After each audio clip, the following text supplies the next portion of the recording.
Have you ever said to yourself, if I just lose these last 10 pounds, I'll be happy? Or what about, if I can just lose the weight, I will finally love my body?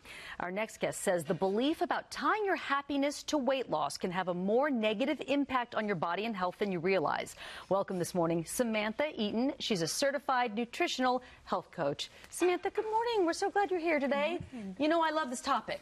I love this topic. Okay, why is this belief so common? This belief that I will be happy when I'm a size 4. I will be happy when I lose 30 pounds. You fill in the blank, whatever that number is. Why is that so common?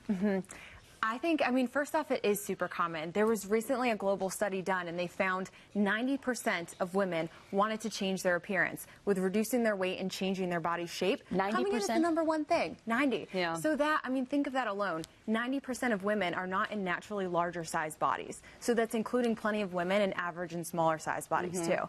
And they also found a direct correlation between how they felt about their body and how they felt about themselves, so their self-esteem. So disliking their body meant disliking themselves.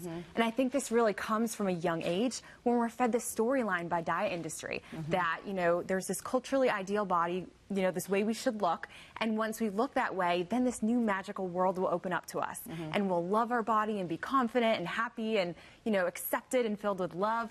So naturally, that's what we strive for. We get that message, you're right, from the time we were itty-bitty girls, you know, and that body image and appearance for women is the #1 shame trigger, and any woman alive knows that. Yes. We've all felt it. So what happens when we don't look like what we think we should look like? What's going on with us internally? Yeah, when we don't look like that, which only a very small percentage of women naturally do, then we're taught that our bodies aren't good enough, that our body is the enemy, and that it needs to be fixed and changed.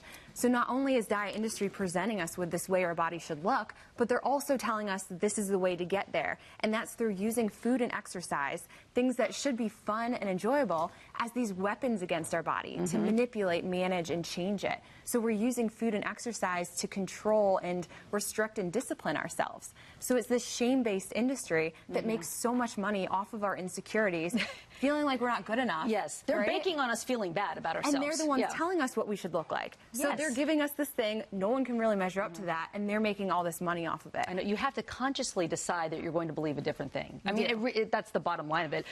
There are some other negative impacts when you believe this. When you walk around believing that you're not good enough. When you say, Sam, that when we actively pursue weight loss, we can be setting ourselves up for failure. Tell us more about that. Yeah, so in all of the long-term studies that have been done, they found that 95% of people who use food and exercise as tools to control their weight, they end up regaining any weight they lose back within 5 years, and over half of them regain even more weight than when they started. And that's because our bodies are hardwired to keep us at homeostasis. So when our bodies sense that we're ignoring or overruling its natural signals and cues, our body doesn't like that. It doesn't like being controlled. So it fights back.